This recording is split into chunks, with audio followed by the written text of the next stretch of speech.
We gather this morning as the people of God, with hope that the Lord will complete in us what he has promised. We gather even while some of us feel barren, somehow unfit, and beyond hope. Is anything too hard for the Lord? We light this candle with the hope that saved us and with hope for what we do not yet see. Come, Lord Jesus, come.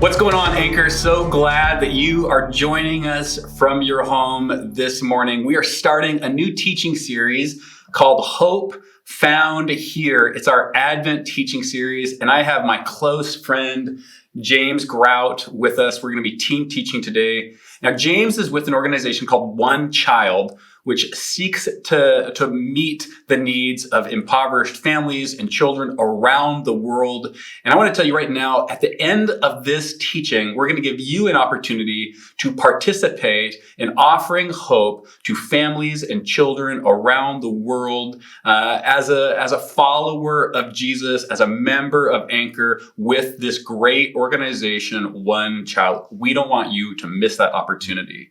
And this is really a part of what we're going to be doing at Advent throughout this teaching series, throughout the Advent season. We're going to be giving opportunities for you to offer hope to people that need hope.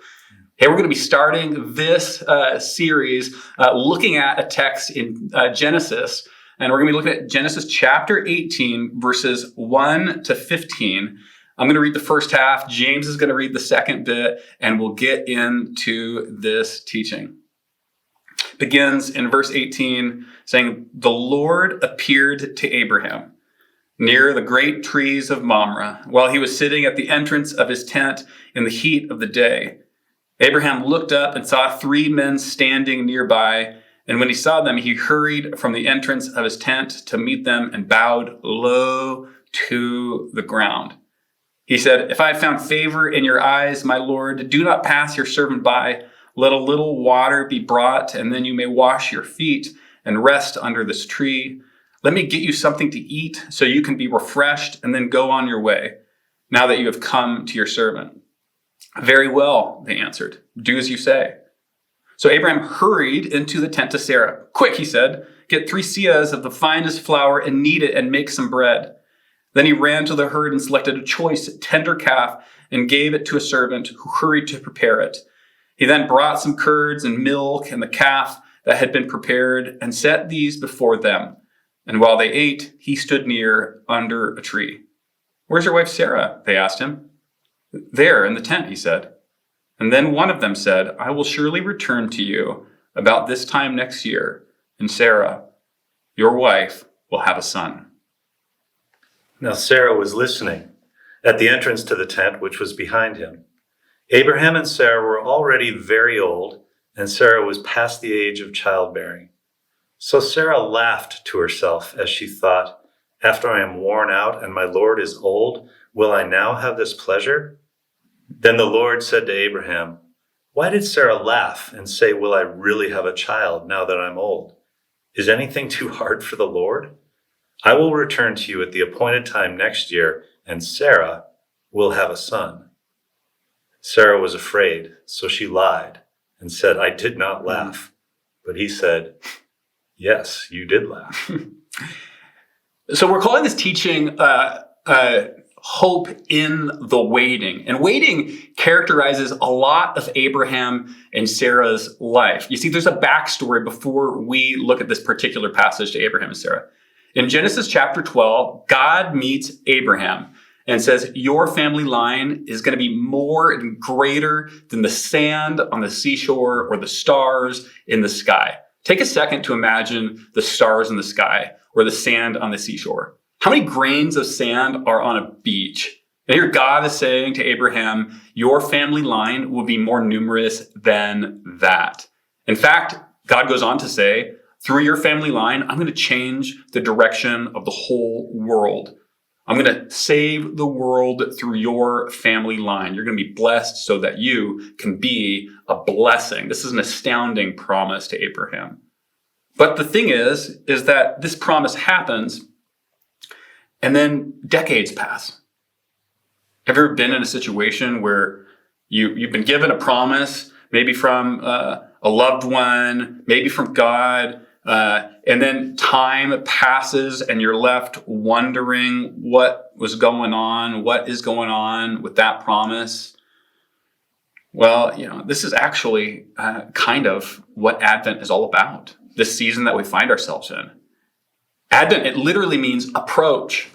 So the very nature, the very definition of Advent is that we're not there yet. We're waiting. We're approaching the manger. We're approaching the picture that is the embodiment of God's love. We're not there yet. We're approaching. And something beautiful happens in the waiting. And transformation happens in the waiting. And hope is found in the waiting. So when I think about waiting, I always think about travel. When you travel, you're waiting to get on a plane, or you're waiting to get through security, or you're waiting for your bags to come. But I think especially about international travel. And in fact, my assessment is that international travel and waiting are synonyms. Those are the exact same. Yeah. You will just accept it. You're going to be waiting. And so I used to travel with teams. I still do. I do a lot of traveling with teams. And when I was a youth pastor, I would be leading short-term mission teams overseas. And we had one rule. We actually had several rules, but there was one rule that was a hard and fast rule that everyone had to abide by on the trip. From the time we leave to the time we return, you have to obey this one rule. And that rule is, you're not allowed to ask, what are we waiting for? And so, because we will just wait. Sometimes we would be waiting for something, and maybe the national church leader, or whoever is kind of helping us get around the country, would be there, and we would be waiting, and we'd be waiting, and we'd be waiting, and we didn't know why we were waiting. And then they would say, okay, we're leaving now. And we don't know what changed, like what happened between now and then that we would be leaving. But waiting was always a part of that. And my students would find really creative ways to still ask, what are we waiting for? They'd say something like, James, I noticed that we've been in this area for a while now.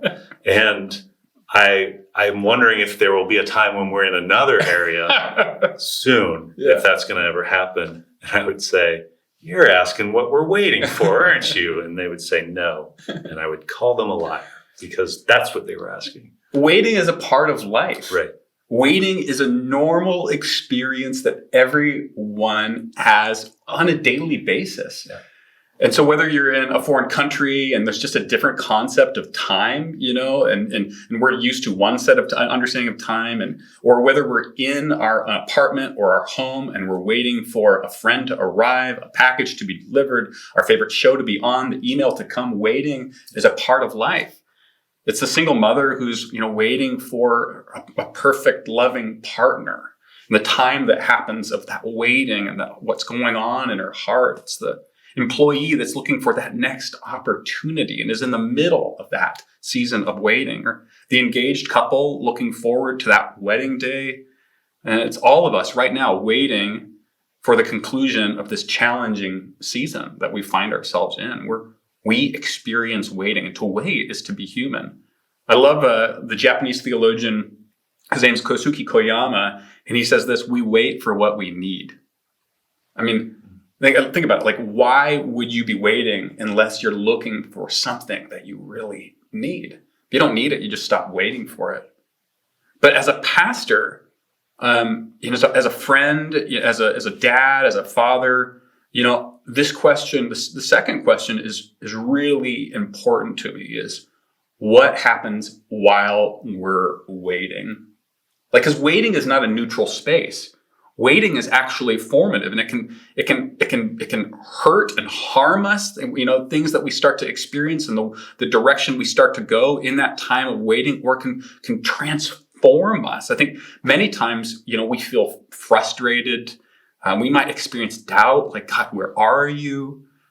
Cynicism, like kind of hope eroding, feel defeated. I mean, in kind of a comical way. This is, like why that picture in the movie Zootopia, you maybe remember it, when they go into the DMV, and who's like the DMV attendant? It's like a sloth, right? And it's like, of course it's comical, because we've all been in a situation like that where we just seem like we're waiting. And oftentimes that in those situations, we get a little irritated and we get frustrated. In fact, the very root of the word patience comes from the word pain. And so by definition, the practice of patience is the experience of pain. Yeah. So my daughter's, I have a daughter who's 17 years old. So it's her senior year. This year is her senior year. And for anyone who's going through their senior year, either last year or this year in the middle of a pandemic, it's not what you expected, right? But there's still the anticipation that high school is coming to an end. Yeah. And when high school comes to an end, then there's opportunity. Yeah. So many opportunities, which isn't true everywhere. Yeah. So in the Philippines, I was there one time visiting, and it was a tiny little island that I was visiting where we have a couple of what we call hope centers, child development centers. And I had an opportunity to go into this high school there on the island. And I was sitting and just speaking with some of the seniors, some of the 12th graders getting ready to graduate. And I saw 4 guys standing off on the side, and I went over to them. I said, "So you're seniors, you're going to graduate. This is great. Like, what's going to happen next year?" And they laughed out loud. And then they didn't answer. They just kind of stared at me. And I didn't understand what the joke was. And I didn't understand why they weren't answering. And then finally, one of them just went like this. And what he was indicating was there's nothing for us next year. Yeah. We live on an island that has 5,000 people, a mile long, a mile wide. 5,000 people live on this island. 4,000 of them are unemployed. So they have 80% unemployment. Yeah. And these 4 guys, as they're thinking about waiting, as it's not a waiting of anticipation, like, oh, what's next? Or what's on the horizon? It's really like a waiting of desperation and despair. Yeah. Well, and this just really highlights this fact of what happens in the waiting is important to take note of, because it can deform or transform us. It can steal our hope, or it can bolster and embolden our hope, strengthen us. Abraham and Sarah, they had to deal with this very same thing. It's interesting. I've always thought, throughout the story of Abraham, God comes to him multiple times and says, it will happen. Right. There's at least 3 times where God comes to Abraham and says, it's going to happen. It's going to happen. You have to wonder that why did God have to do that multiple times? In fact, it gets an increasing intensity with many of those particular times. It's like, I wonder if Abraham just had stopped believing and God had to interrupt his disbelief and say, it will happen. Yeah. It will happen. There is hope to be found in the waiting. In fact, in Genesis chapter 17, God actually, shows up in Abraham and Sarah's life, and he changes their name. Now, when you look at the name change, it actually isn't, the meaning isn't very different. You look at all the Bible teachers, look at all the scholars, are saying there actually isn't a great difference in the actual meaning of their name. Abraham means exalted father. Abraham could be translated as father of many generations or father of nations, but that's unclear if that's an actual good translation. Sarah and Sarai, which is her previous name, and Sarah, it just means princess. But here's the cool thing, is that when God renames them, he's saying that my identity, my destiny, my promises are going to be the things that are over you and where you're going. These other destinies, these other promises, the defeat, the disbelief, that's not your story. Right. So God is showing up in the middle of their desperation, in the middle of their moment of disbelief, and saying, my name, the name that I give you, is the name that will define you and will be your future. I love it too because those names, like they touch that moment, that part of insecurity. For Abraham to be named father, exalted father, and to not see a potential like manifestation of not only the promise that God gave him, but his name. Like how heartbreaking and heart-wrenching and defeating that would feel day in and day out. My name is Father, but yet, right? And for Sarah, named Princess, this sense of royalty and protection and honor, but to feel in this day and age, in that day and age where children were your sense of protection and provision, it's hard to feel like a princess. But here God says, no, you are a father. You are a princess in the midst of their waiting. But the thing is like that I think we can relate to is that even with that beautiful moment, they take a shortcut. They try to find other ways. In fact, they are tired of waiting, and so they contract in, Abraham's servant Hagar to be the one that bears the child, to force the promise into existence. It doesn't work. And there in this story that we read today, these three visitors who are kind of mysterious show up. They reemphasize the promise. Like 1 year, it's going to happen. And, Sarah's like past the age of childbearing. So she's overhearing it through the tent and she just laughs. I don't know about you, but I sometimes when somebody said something that's good is going to happen, I've laughed the cynical laugh. Right. This is Sarah like, yeah, right. This is why it goes back and forth. Like, the end of that passage, it says, Sarah's afraid to admit that she laughed. And they say, you did laugh. She goes, I didn't laugh, because she's afraid because she doesn't want to admit that she just doesn't believe anymore. Yeah. That the waiting has killed her hope. But the beautiful thing is that just in another chapter, the next chapter, she births a son. And what does she name him? Isaac. Isaac in the Hebrew means laughter. So God has transformed Sarah's laughter of cynicism to be a laughter of amazement and hope. This is the kind of stuff that God does in the waiting. This is the kind of stuff that God does in our Advent season where we're approaching something, we're not there, and God wants to reemphasize his identity, speak it over us, his destiny, speak it over us, promise, speak it over us. And then even then we take shortcuts, we laugh the laugh of cynicism, but one day God will transform the laughter of cynicism into the laughter of wonder, amazement, and hope. And that's the thing that we have to continue to wrestle with, believe that even as we struggle. Here's the church, in large part, even while we struggle with our own things, we're caught in our own waitings. You have things that you're probably feeling. I have things I'm feeling. You have things that you're feeling. You're feeling like you're waiting and there's wondering when. But the church is God's answer to a world stuck in hopeless waiting. The church is God's answer to a world stuck in this rhythm of if I buy the next thing, then I'll find the hope that I really want, and it doesn't work, and I'm going to buy. The church is God's answer to a world stuck in hopeless waiting. We're the answer to each other. So when you are stuck, I'm God's answer to you, and I'm reminding you, I'm encouraging you, I'm being present with you. Same thing with me. We're the answer to our neighbors that are stuck without the hope of Jesus. And this is why we're glad that you're here at the beginning, like in the midst of Black Friday, Cyber Monday, when everything's about when everything's about how can I acquire another thing? Not that it's bad. I'm going to be taking advantage of them sales too. But in this moment, the church is also about being God's answer of hope to the farthest out places.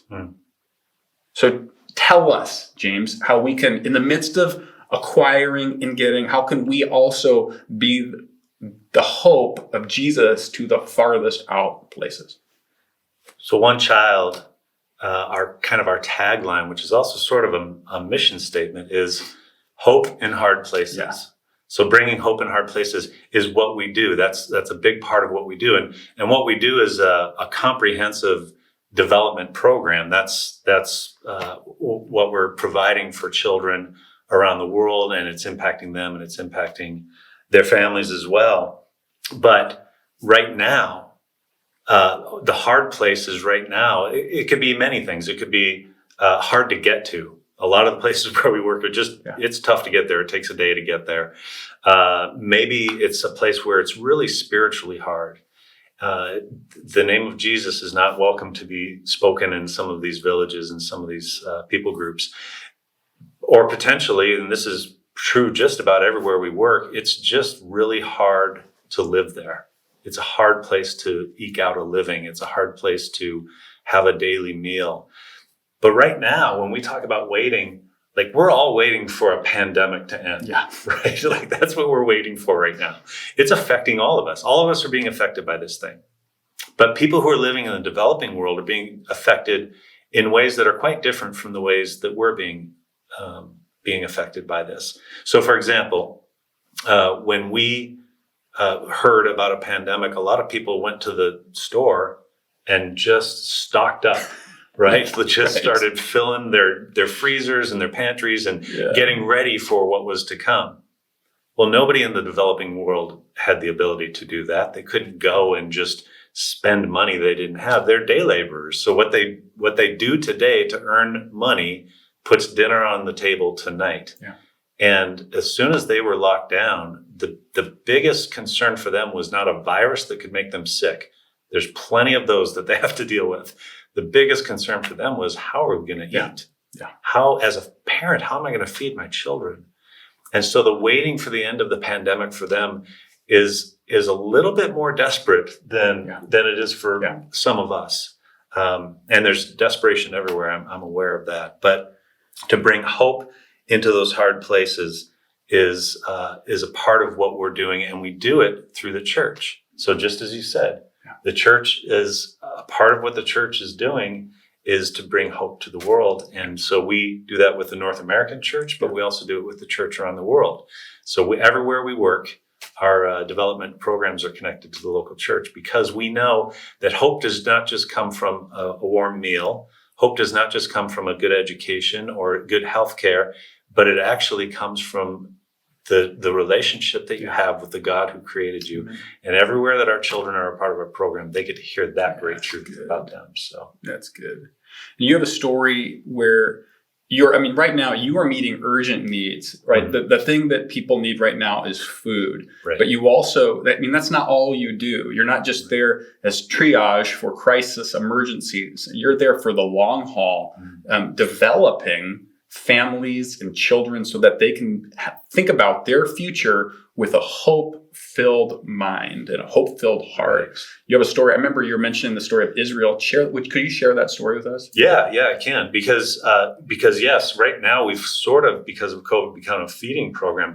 but Israel is the example of what a long-term sustainable development program can produce. And so Israel's a guy who grew up in this neighborhood. It's a rough neighborhood. I've been there a few times. It's a bad neighborhood. And in fact, the name of the neighborhood, if you translate it, is "Get Out If You Can." So it's a labyrinth of streets and alleys and narrow passages and houses on top of houses. And so it could mean, see if you can find your way out of here once you get in here. But it almost feels like it's an attitude that the people of the community have, which is get out if you can, but you're probably not going to be able to. And Israel grew up in that community, and his life was not easy. It was a rough one.